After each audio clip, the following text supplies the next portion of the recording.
Bonjour, c'est Cyril encore. On est le 15 septembre 2022.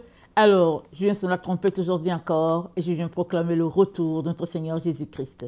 Soyons tous bénis, amen, et soyons remplis de sa joie. Alors, as-tu fermé les yeux à la gloire de Dieu? Amen, as-tu fermé les yeux à la gloire de Dieu? Nous savons tous que les yeux, c'est la porte de l'âme, c'est la connexion qu'il y a entre le monde extérieur et puis notre âme qui est intérieure. Alors, nos yeux peuvent être bien ouverts, là, comme ça, en train de regarder, comme je suis en train de regarder vers la fenêtre, mais on peut être aveugle ou bien avoir les yeux fermés. Et Jésus l'a si bien mentionné à l'église de Laodicée. Attendez, je vais lire ce qu'il a dit à l'église de Laodicée, juste la partie concernant les yeux. Donc, c'est Apocalypse 3, le verset 14. Il a dit quelque chose de très poignant. Il a dit, écrit à l'ange de l'église de Laodicée, voici ce que dit l'Amen, le témoin, fidèle et véritable, le commencement de la création de Dieu. Je connais tes œuvres, je sais que tu n'es ni froid, ni bouillant. Puisses-tu être froid ou bouillant? Ainsi, parce que tu es tiède et que tu n'es ni froid, ni bouillant, je te vomirai de ma bouche. Parce que tu dis, je suis riche, je me suis enrichi, et je n'ai besoin de rien, parce que tu ne sais pas que tu es malheureux, misérable, pauvre, aveugle et nu. Donc, l'enfant de Dieu qui marche selon les principes de Laodicée, qui sont les principes de Babylone, est aveugle. Et pourquoi est-il aveugle? Il est aveugle parce qu'il voit les choses selon notre monde, le monde présent dans lequel nous sommes. Et l'apôtre Jean a dit quoi? Il a dit, l'amour du monde, c'est inimitié contre Dieu. Il l'a si bien précisé, si bien dit. Si tes yeux voient quelque chose et que tes yeux disent « Oh, c'est beau », le Seigneur dit, dans le fond, c'est parce que c'est pas beau du tout. C'est ça que le Seigneur m'a dit. Quand tes yeux physiques apprécient quelque chose, c'est parce que dans le fond, c'est pas beau du tout. Mais, si tes yeux intérieurs apprécient quelque chose, alors, c'est que tu es en train de voir selon Dieu. Amen. Et Dieu nous a appelés à être aveugles selon le monde et voir selon Dieu. Alors que tu vois selon Dieu, tu es en train de voir selon la gloire de Dieu. Amen. Alors, regardons un peu ce que Dieu a dit à l'aveugle dans Jean 9. Amen. Il y a un gars qui est né aveugle. Les gens l'ont insulté, pensant que c'est parce qu'il avait péché, ses parents, etc., etc. Même les disciples de Jésus ont demandé à Jésus, mais pourquoi est-il aveugle? Jésus a dit, c'est pour que la gloire de Dieu puisse se manifester. Amen. Alors, donc, Jésus-Christ l'a guéri, Jésus-Christ a appliqué la boue à ses yeux, il l'a guéri. Et les pharisiens l'ont entendu, ils ont convoqué le gars, et le gars dit, c'est Jésus qui m'a guéri. Ils l'ont renvoyé, ils l'ont chassé, ils l'ont encore appelé les parents et tout. Finalement, cet aveugle-là leur dit, le verset 26, Jean 9, le verset 26, il lui dit, que t'a-t-il fait? Comment t'a-t-il ouvert les yeux? Il leur répondit, je vous l'ai déjà dit, et vous n'avez pas écouté. Pourquoi voulez-vous l'entendre encore? Voulez-vous aussi devenir ses disciples? Ils l'injurièrent et dirent, c'est toi qui es son disciple. Nous sommes disciples de Moïse. Nous savons que Dieu a parlé à Moïse, mais celui-ci, nous ne savons d'où il est. Cet homme leur répondit, il est étonnant que vous ne sachiez d'où il est, et cependant il m'a ouvert les yeux. Nous savons que Dieu n'exauce point les pécheurs, mais si quelqu'un l'honore et fait sa volonté, c'est celui-là qu'il exauce. Jamais on n'a entendu dire que quelqu'un ait ouvert les yeux d'un aveugle né. Si cet homme ne venait pas de Dieu, il ne pourrait rien faire.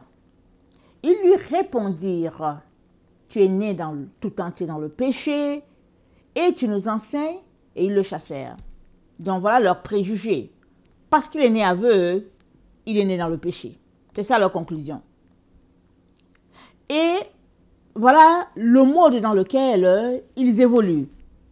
Et une telle atmosphère fait que tous les gens qui sont dedans, qui baignent dans cette atmosphère-là, ils sont appelés des non-voyants ou bien des aveugles selon Dieu. Parce que une personne est née avec une anomalie, eux, ils ont conclu que c'est une situation de péché. Alors, notre Dieu nous dit que si tu as fermé les yeux à la gloire de Dieu, alors tu seras tout simplement aveugle. Parce que voir les choses selon le monde ou la société, c'est tout simplement être aveugle. Alors, le verset 35, Jésus apprit qu'il l'avait chassé. Et l'ayant rencontré, lui dit, « Crois-tu au Fils de Dieu ?» Il lui répondit, « Et qui est-il, Seigneur, afin que je croie en lui ?» « Tu l'as vu, lui dit Jésus. Et celui qui te parle, c'est lui. » Il lui dit, « Je crois, Seigneur. » Et il se prosterna devant lui. Puis Jésus dit, « Je suis venu dans le monde pour un jugement, pour que ceux qui ne voient point et que, pour un jugement, pour que ceux qui ne voient point voient et que ceux qui voient deviennent aveugles. » Donc voilà. Alors, Jésus veut que ceux qui ne voient point puissent voir. Alors, et ceux qui voient, selon ce monde, ils sont aveugles. Alors les pharisiens lui disent, mais est-ce que nous aussi nous sommes aveugles? Et il leur dit quelque chose. Il dit, si vous étiez aveugles, vous n'aurez pas de péché. Et quelque part, Dieu dit dans Ésaïe, qui est aveugle comme mon serviteur? Qui est sourd comme mon serviteur? Parce que Jésus dit quoi? Il dit, si tu étais aveugle, tu n'aurais pas de péché. Parce que l'aveugle est dépendant. Il dépend de quelqu'un à tout point de vue. Et ici, il dépend de Jésus-Christ. Amen. Alors, nous savons que les yeux sont l'expression de nos émotions. Ok, quand on regarde à tes yeux, on peut savoir dans quel état tu es. Ces temps, j'ai un peu souffert d'une migraine. Alors quand mes enfants me regardaient, ils disaient, maman, est-ce que ça va? Je dis oui, ça va. Je dis non, maman, ça va pas. Parce qu'on voit ça dans tes yeux. C'est les enfants qui disent ça. Effectivement, j'avais les traits tirés. Amen. Et par la grâce de Dieu, j'ai pu apporter mes vidéos, j'ai lu le Seigneur. Mais les enfants ont pu voir, ils ont dit non, maman, ça va pas. On sent que ça va pas. Parce qu'ils regardent, sur mon regard, ils voyaient que j'étais en peine. Alors, les yeux nous donnent de percevoir, amen, et dans notre environnement physique et dans notre environnement spirituel. Mais Dieu aimerait que tu grandisses au point que tu puisses percevoir dans ton environnement spirituel. C'est-à-dire que ton troisième œil, si on peut le dire ainsi, puisse être ouvert. C'est-à-dire que ta conscience puisse être éveillée au point où tu sentes ce qui se passe autour de toi, spirituellement bien sûr. Et ça, c'est une marche d'obéissance, de dépendance vis-à-vis de Dieu à tout moment et de manière constante. Alors, si on lisait Matthieu 13, le verset 15, Matthieu 13, le verset 15, voilà ce qui est dit. Matthieu 13, le verset 15.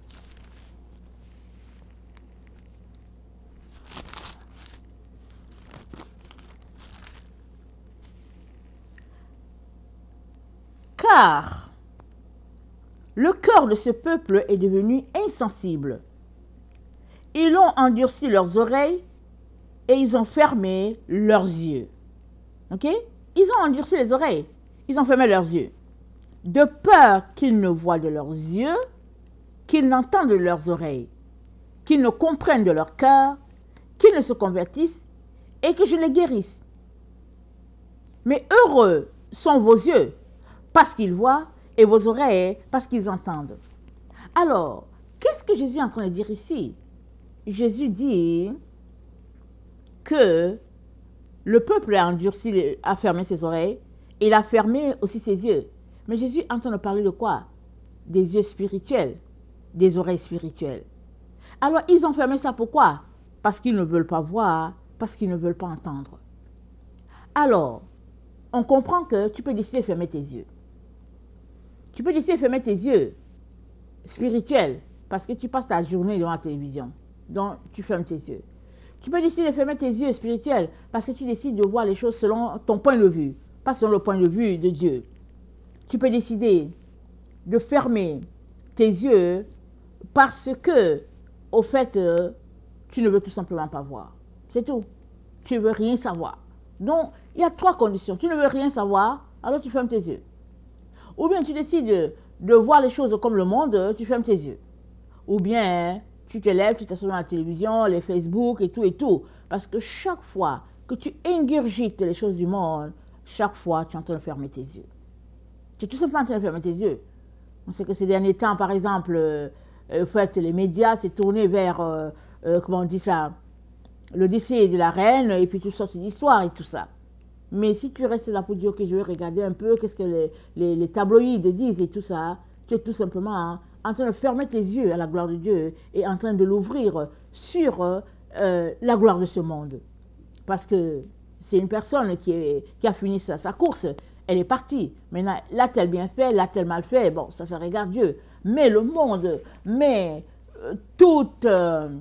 en tout cas, toute une publicité autour, avec des images par-ci, par-là, faisant croire que, au fait, c'était bon, c'était bien tout ce que la personne faisait. Mais tout cela, c'est les choses du monde. Quand le monde est quelque part, quand le monde est assemblé quelque part et qu'ils aiment et tout, sache que Dieu n'est pas là-dedans. Parce que la Bible dit que l'amour du monde, c'est inimitié contre Dieu. Il n'y a pas moyen que les choses de ce monde puissent être tellement appréciées et être à la gloire de Dieu. Ce n'est pas possible. Donc, dans 1 Jean 2, il nous dit au verset 15, il dit « N'aimez point le monde, ni les choses qui sont dans le monde. Si quelqu'un aime le monde, l'amour du Père n'est pas en lui. » Donc voilà. Car tout ce qui est dans le monde, la convoitise de la chair, la convoitise des yeux et l'orgueil de la vie ne vient point du Père, mais vient du monde. La convoitise des yeux. Des yeux. Alors, les yeux, c'est la porte de ton âme, excuse-moi. C'est la connexion avec ton monde intérieur, le monde intérieur qui donne au monde de Dieu. Parce que nous sommes connectés à Dieu. Depuis notre naissance, nous sommes connectés à Dieu, c'est tout. Il n'y a pas autre moyen. Notre ADN, Dieu est trouvé en nous, dans notre ADN. Son empreinte est en nous, sa signature est en nous. Nous sommes connectés à lui. Alors, nous sommes connectés à lui. Et pour rester connectés à lui, c'est que nous devons fermer nos yeux aux choses du monde. Mais si nous aimons le monde et que nous sommes captivés par ce qui s'y passe, c'est tout simplement que nous sommes en train de dire que les choses de Dieu ne nous intéressent pas. Et ou bien nous sommes tout simplement en train de dire que nous sommes au fait dans le monde. Et Dieu nous dit de ne point aimer le monde. Il n'y a pas moyen de réconcilier les deux. Mais l'église de Laodicée, Babylone, avec sa culture, nous a éduqués à trouver un équilibre entre les deux. Alors aujourd'hui, l'enfant de Dieu, du 19e siècle, du 20e siècle, 21e siècle, si encore les gens du 19e siècle sur la terre, l'enfant de Dieu, à partir de ce siècle-là, a été éduqué à trouver un équilibre entre ce que Dieu veut et ce que le monde veut, de telle sorte qu'il soit acceptable dans la société. Mais Dieu ne nous a pas appelés à cela. Dieu nous a appelés à marcher selon Dieu. Jésus-Christ a dit quoi? Il dit, suivez-moi. Suivez-moi. Ça dit quoi? Marchez après moi. C'est ça qu'il a dit. Et Jésus-Christ, quoique ayant vécu dans le temps où la société israélite était établie, avec les pharisiens, tout ça et tout, Jésus n'a pas marché selon leurs œuvres à eux. Il a marché selon le Père, de manière à ramener la vérité dans le cœur des enfants de Dieu. Amen. Alors, nous sommes donc appelés à être aveugles aux choses du monde, à être insultés par les gens de ce monde, à être méprisés par les gens de ce monde, à être moqués par les gens de ce monde. C'est comme ça. Si tu es un enfant de Dieu, vraiment qui marche selon Dieu, et que les gens de ce monde t'aiment, pose-toi des questions pour savoir quel enfant de Dieu tu es. Aujourd'hui, les enfants de Dieu, ils fonctionnent comme les stars. Vous savez que les stars, on les aime partout, on prend les photos, les tabloïds, etc., etc. Et puis, on dirait que c'est une culture qui imprègne sur les enfants de Dieu. Ils veulent être appréciés, et puis bon, voilà. Mais si tu marches selon Jésus vraiment, tu peux être sûr qu'il n'y a pas quelqu'un qui va t'apprécier. Mais si les gens t'apprécient là, que tu passes ici, on dit, viens ici. Tu passes là, on dit, oh, on dit, oh non, mais elle est comme si, il est bien, et puis tout ça. Si les gens t'apprécient, qu'ils soient des chrétiens, parce qu'ils t'apprécient, laisse-moi te dire que c'est parce que tu n'es pas avec Dieu. Je suis désolée de te le dire. Si tu marches avec Dieu, mais ils vont passer leur vie à t'insulter correctement. Ils vont te prendre au début, ils vont te prendre à la fin, et puis ça fait partie. C'est ça, c'est écrit dans la Bible. Prends la Bible et puis lis-la.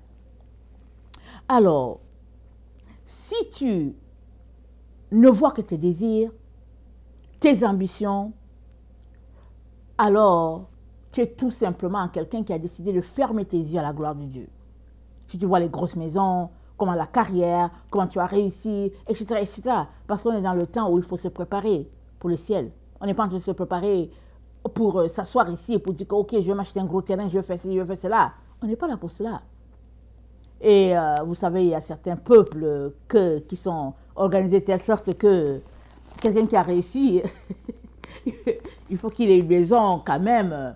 Alors vous savez, comme je vous ai déjà dit, je suis d'origine camerounaise. Chez nous au Cameroun, la moindre des choses, c'est d'avoir une maison. Ça, c'est la moindre des choses. Okay? Alors les Camerounais, ils sont organisés comme ça. Ça fait partie de notre culture, ça fait partie de notre société.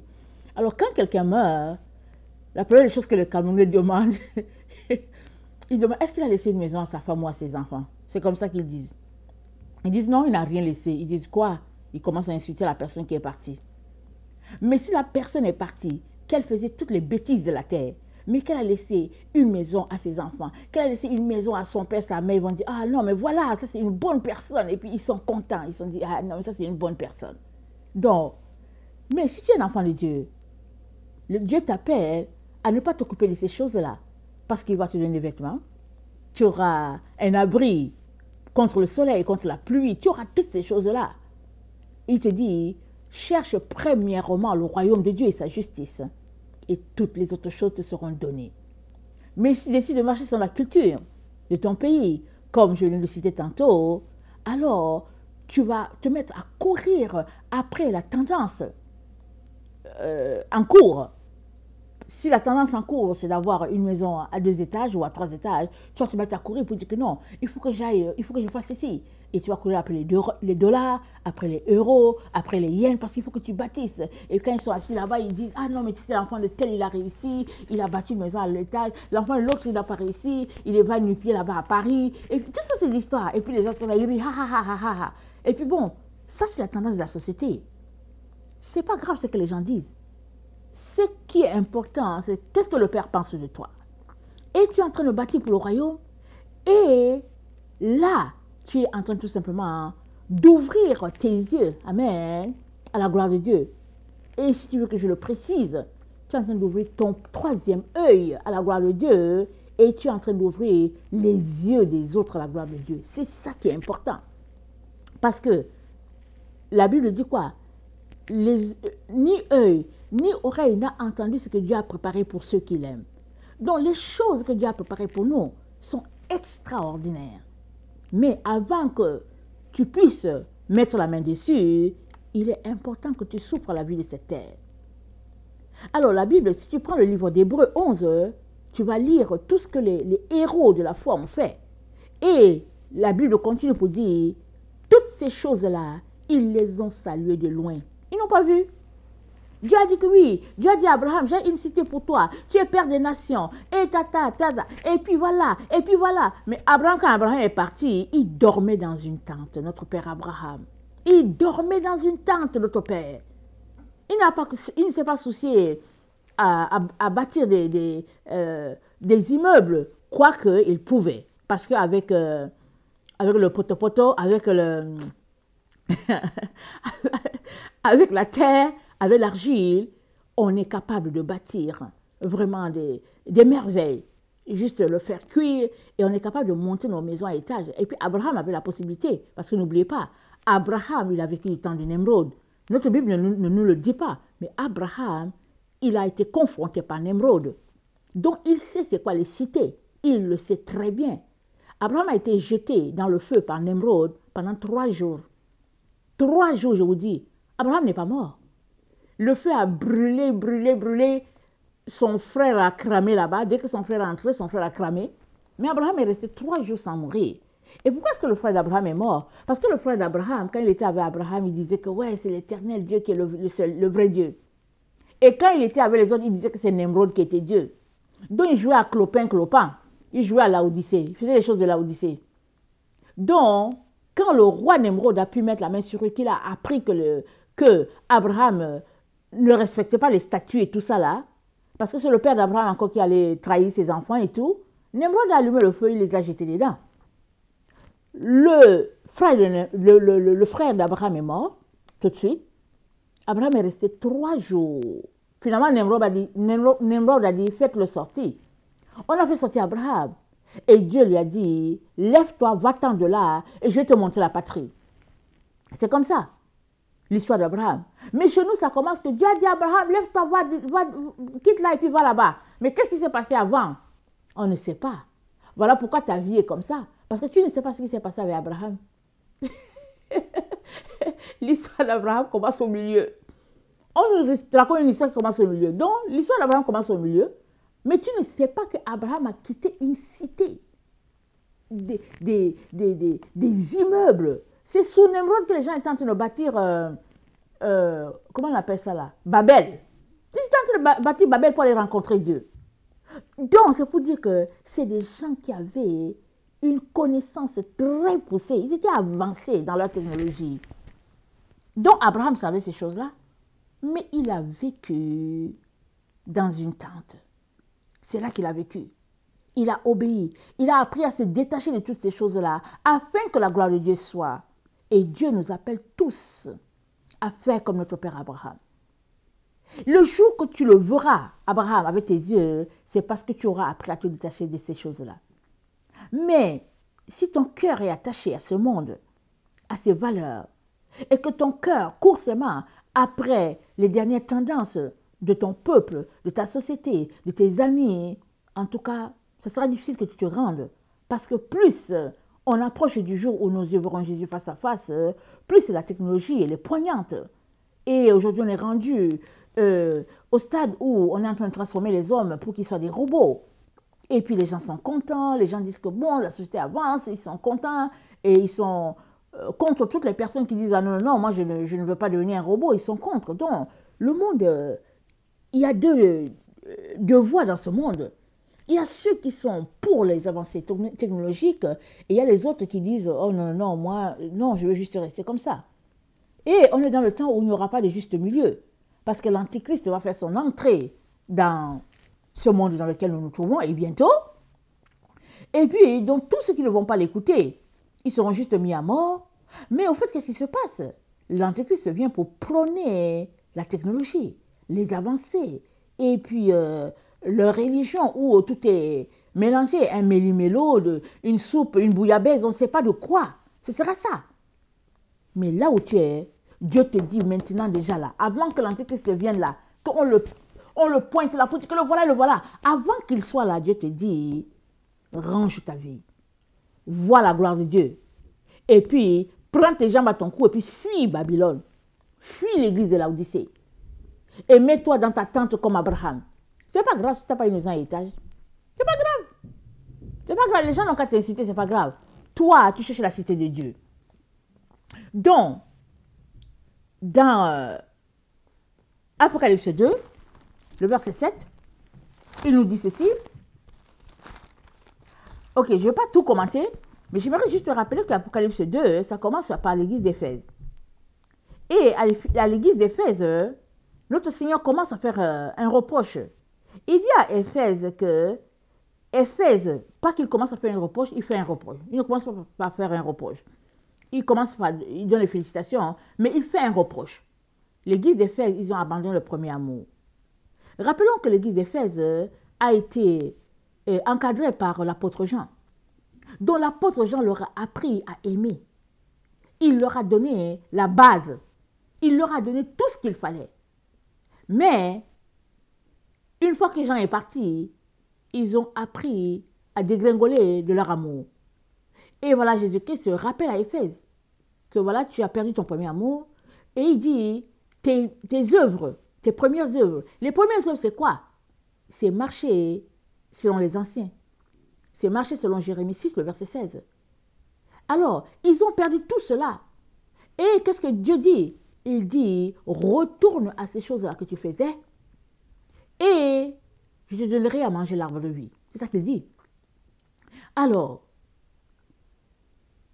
ne pouvons pas en même temps marcher selon le monde et en même temps marcher selon la voie des anciens. Ce n'est pas possible. La voie des anciens, c'est la voie que notre père Abraham a empruntée.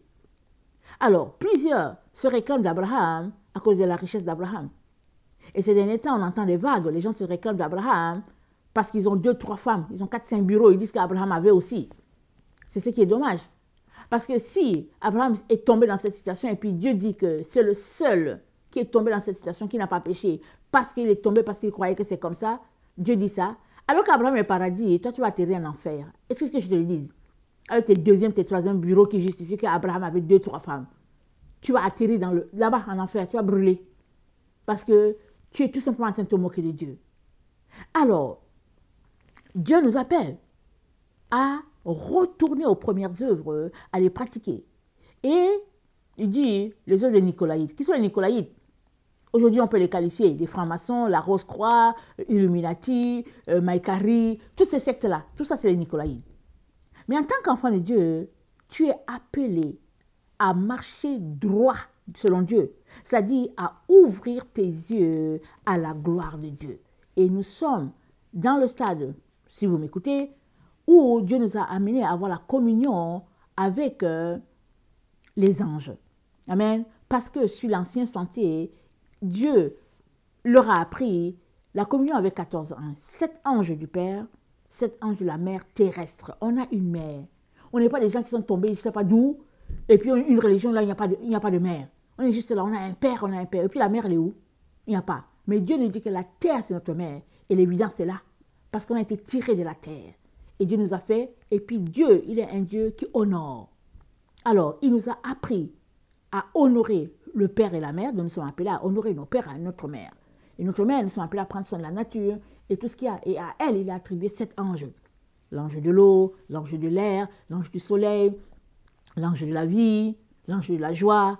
Je ne sais pas si j'ai dit à citer 5. Je ne sais pas où sont les 2 autres. Je me perds un peu, mais je ne veux pas continuer à citer parce que ça va me retarder. Je vous demande d'aller regarder sur